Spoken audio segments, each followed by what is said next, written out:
Halo semuanya, selamat datang kembali di channel ini bersama saya Ahmad Fadil Arifin dari Prodi Teknik Informatika Universitas Muhadi Setiabudi Brebes. Pada video kali ini, kita akan membahas penerapan machine learning spesifiknya, jaringan saraf tiruan atau JST backpropagation menggunakan MATLAB. Kasus yang kita angkat hari ini sangat menarik dan relevan dengan isu kesehatan nasional, yaitu memprediksi tingkat prevalensi stunting di suatu wilayah menggunakan dataset resmi dari Dinas Kesehatan Kabupaten Brebes. Sebelum masuk ke MATLAB, mari kita lihat datanya. Di sini kita punya data rekapitulasi balita dari berbagai puskesmas. Kita membagi data ini menjadi dua bagian, yaitu input sebagai faktor penyebab dan target sebagai hasil yang ingin ditebak. Fokus utama penelitian ini adalah menebak angka stunting, jadi saya mengambil kolom prevalensi stunting di bagian kanan ini sebagai target. Nantinya di WordPress MATLAB, variabel target ini saya beri nama hasil.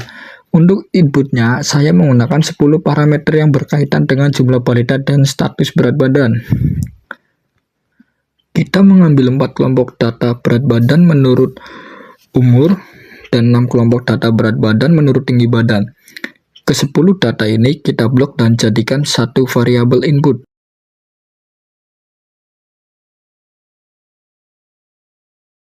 Dan di sini langsung saja kita copy data yang sudah dibuatkan tadi untuk dipindahkan ke MATLAB. Oh ya, sebelumnya jika kalian ingin mencoba mencari data terkait kesehatan Kabupaten Brebes, kalian bisa langsung buka website Sapulada Brebes ya, yang ini. Selanjutnya, kita tinggal copy paste data yang tadi ke dalam WordPress MATLAB. Ingat, ada dua variabel, yaitu input dan hasil.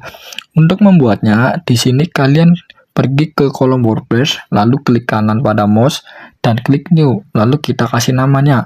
Di sini, saya menggunakan nama input untuk input dan hasil untuk target.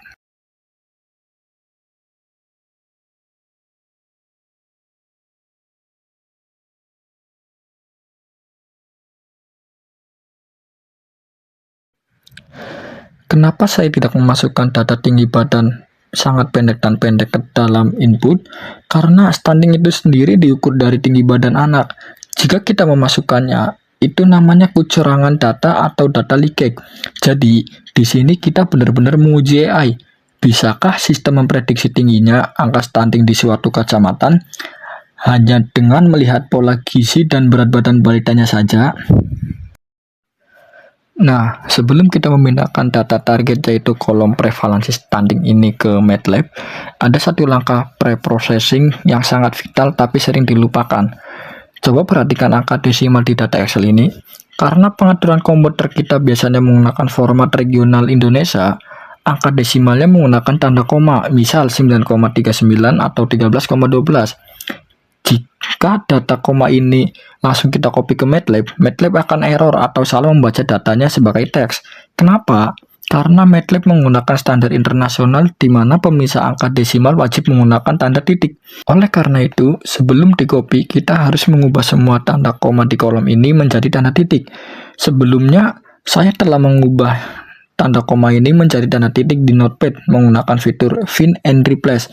Langkah kecil ini memastikan MATLAB bisa membaca angka desimal kita dengan sempurna.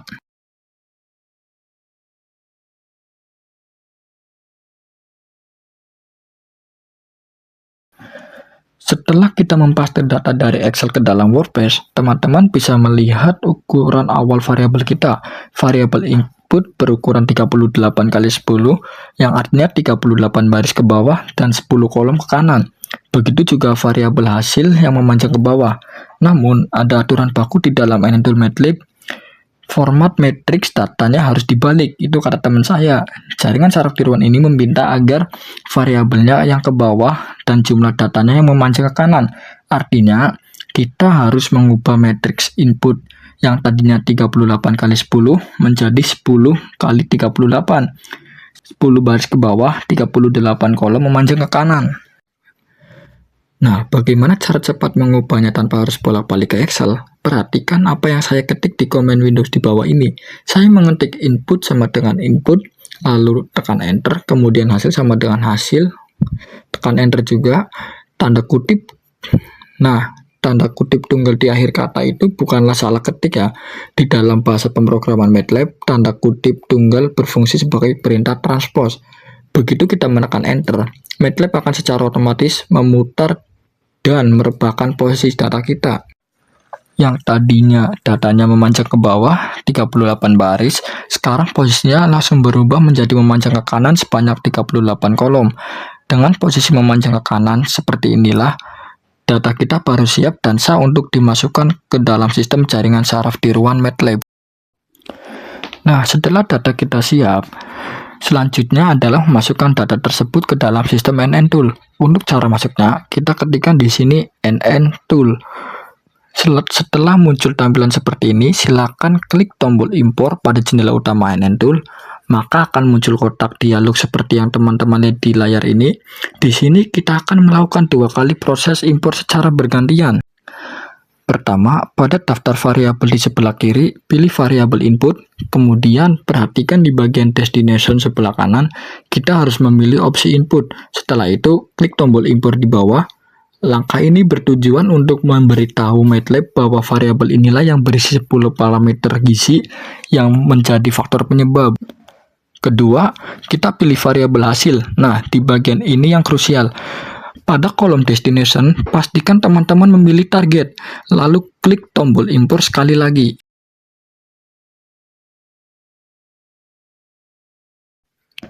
Kenapa harus dibedakan?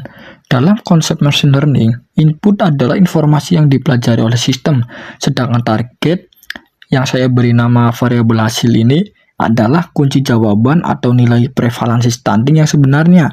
Sistem akan belajar membandingkan masukan dengan jawaban ini agar bisa melakukan prediksi dengan akurat. Jika sudah, teman-teman bisa klik close. Sekarang, variabel input dan hasil sudah resmi terdaftar di dalam network atau data manager, dan kita sudah siap untuk melangkah ke tahap berikutnya, yaitu merakit arsitektur jaringannya. Setelah selesai mengimpor, selanjutnya kita akan membuat jaringan atau network. Untuk membuatnya, kalian bisa klik tombol new ini. Nah, di jendela ini, kita sedang membangun arsitektur atau bentuk otak jaringan saraf tiruan kita. Ini adalah nama variabel jaringan kita di MATLAB. Boleh dibiarkan default atau diganti sesuai selera. Di sini saya kasih namanya JST stunting. Untuk network tipenya, di sini saya memilih feed forward backprop. Mengapa memilih ini? Ini adalah arsitektur jaringan JST yang paling populer dan handal untuk tugas prediksi. Feed forward artinya data mengalir maju dari input ke output. Backprop atau backpropagation artinya jika ada error di hasil tebakan, sistem akan mundur untuk memperbaiki nilai pembelajarannya agar tebakan berikutnya lebih akurat. Di bagian input dan target data, kita masukkan variabel data yang sudah kita siapkan dari Excel tadi. Di bagian training function, saya menggunakan trainelm. Ini singkatan dari algoritma Liverberg-Marquardt. Mengapa pakai ini? Karena algoritma ini adalah yang paling cepat dan sangat disarankan di MATLAB untuk memproses dataset ukuran kecil hingga menengah. Di bagian adaptation learning function, saya pakai learn GDM. Ini adalah gradient descent with momentum. Fungsinya adalah memandu arah belajar AI. Momentum di sini berfungsi agar proses belajar tidak terjebak di jalan buntu atau lokal minima saat mencari tingkat error yang paling rendah. Di bagian performance function, saya pakai MSE. Ini adalah singkatan dari mean squared error atau rata-rata kuadrat kesalahan. Ini adalah cara AI menilai dirinya sendiri. Target utama AI selama training adalah membuat nilai MSE ini sedekat mungkin dengan angka 0. Number of layer, kita menggunakan 2 lapis. Layer 1 adalah hidden layer atau tempat AI berpikir atau memproses rahasia data, dan layer 2 adalah output layer atau tempat AI mengeluarkan hasil tebak. Number of neuron, kita beri 10 sel saraf neuron untuk memproses data. Angka 10 adalah standar awal yang bagus, tidak terlalu sedikit atau agar AI tidak bodoh, dan tidak terlalu banyak atau agar AI tidak sekedar menghafal atau overfitting. Dan transfer function, saya menggunakan tansig. Mengapa tansig atau tangent sigmoid?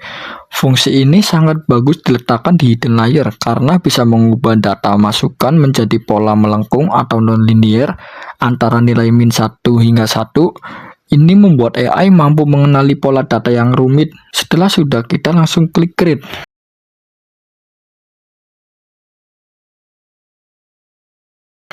Lalu close. Setelah jaringan atau network kita selesai dirakit, sekarang saatnya kita masuk ke jendela kontrol utamanya. Untuk masuknya, di sini tinggal klik 2 kali di jaringan yang sudah dibuat tadi. Lalu di sini pertama kita buka tab train, lalu pastikan kita berada di subtab training info. Disinilah kita menghubungkan data yang sudah kita impor tadi ke dalam mesin pembelajaran. Pada kolom input, kita pilih variabel input. Ini adalah lembar soal yang berisi 10 indikator gizi. Pada kolom target, kita pilih variabel hasil. Ini adalah kunci jawaban atau angka prevalensi stunting yang sebenarnya. Dengan menyetel ini, kita menginstruksikan MATLAB, "Hai AI, belajarlah dari pola data input ini, agar tebakanmu bisa sama persis dengan data hasil." Lalu kita ke tab simulate. Tab simulate ini kita gunakan setelah AI selesai dilatih sesuai namanya. Ini untuk simulasi pengujian nyata. Perhatikan di tab simulate ini, kita hanya perlu memasukkan data input saja. Bagian target dibiarkan non atau kosong. Kenapa? Karena di tahap simulasi ini, kita benar-benar menguji AI layaknya di dunia nyata. Kita beri data gizinya, dan kita berikan AI menebak sendiri berapa angka stuntingnya, tanpa kita beritahu kunci jawabannya terlebih dahulu. Lalu kita ke tab adapt. Tab ini fungsinya untuk incremental learning, yaitu proses AI belajar sedikit demi sedikit secara bertahap atau satu demi satu data. Di sini langsung saja untuk input kita pilih variabel input dan target kita pilih variabel hasil. Terakhir kita ke bagian training parameter. Ini adalah bagian di mana kita menentukan aturan main atau batasan kapan AI ini harus berhenti belajar. Beberapa parameter penting di sini. Epoch 1000. Ini adalah batas maksimal putaran belajar. Jika dalam 1000 kali iterasi AI tidak juga menemukan pola terbaiknya, proses training akan dihentikan secara paksa. Goal 0. Ini adalah target tingkat kesalahan atau error. Angka 0 berarti kita berharap AI kita bisa menebak dengan akurasi 100%, sempurna tanpa salah sedikit pun. Dan Maxwell 1000, ini adalah fitur keamanan yang sangat penting bernama validation check. Fungsinya untuk mencegah overfitting atau kondisi di mana AI hanya menghafal data tapi tidak paham polanya. Jika performa tebakan AI menurun berturut-turut, sistem akan menghentikan proses training lebih awal. Nah, setelah semua settingan tadi sudah sesuai, kita tinggal menekan tombol training network yang ada di pojok kanan bawah ini dan membiarkan MATLAB melakukan keajaiban komputasinya. Begitu kita menekan tombol train network, jendela neural network training ini akan otomatis muncul. Ini adalah dashboard atau panel kontrol tempat kita memantau proses belajar AI secara real time. Mari kita bedah informasi penting di sini. Di bagian atas, algoritma. Terlihat kita menggunakan data diffusion, random training, Leverberg Marquardt, dan pengukur performanya menggunakan mean squared error atau MSE. Sekarang perhatikan bagian progress. Di baris epoch, angkanya mencapai 1000 iteration. Ingat settingan kita sebelumnya? Karena kita mengatur Maxwell menjadi 1000, sistem diizinkan untuk terus melakukan iterasi belajar sampai batas maksimal 1000 putaran tanpa dihentikan paksa di tengah jalan. Satu hal yang sangat menarik untuk dibahas di jendela progres ini adalah pada baris epoch. Teman-teman bisa lihat, meskipun kita sudah memberikan batas maksimal 1000 iterasi, ternyata proses pembelajarannya berhenti di 358 iterasi saja. Apakah ini error? Tentu tidak. Justru ini adalah fitur kecerdasan dari MATLAB yang disebut early stopping. Kenapa iterasi berhenti di angka 358? Coba teman-teman perhatikan baris validation checks di bawahnya. Angkanya menunjukkan nilai 6. Artinya begini.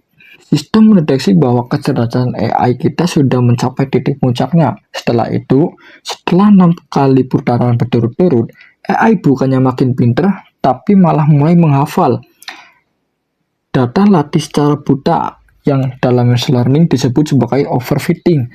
Karena terdeteksi ada indikasi overfitting selama 6 putaran itu, MATLAB langsung bertindak pintar dengan menghentikan paksa proses pelatihannya di iterasi ke-15. Tujuannya agar otak kita tetap terjaga di kondisi yang paling optimal dan bisa memprediksi data baru di lapangan dengan akurat, bukan sekedar menghafal data latihan. Untuk melihat detail hasil belajarnya, kita bisa mengklik tombol regression di menu plots bagian bawah ini. Dan inilah hasilnya.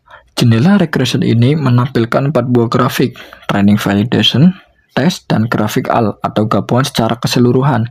Ini adalah indikator utama kesuksesan sistem machine learning yang kita buat. Cara membaca grafik ini sangat mudah. Teman-teman cukup fokus pada 2 hal.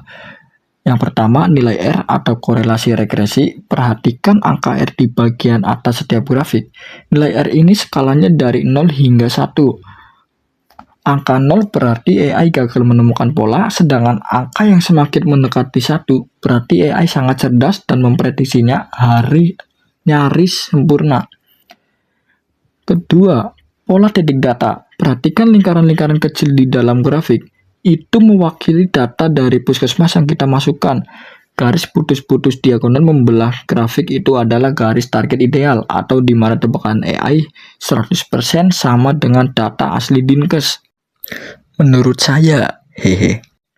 Nah, itu dia seluruh proses bagaimana kita membangun dan melatih jaringan saraf tiruan di MATLAB dari nol.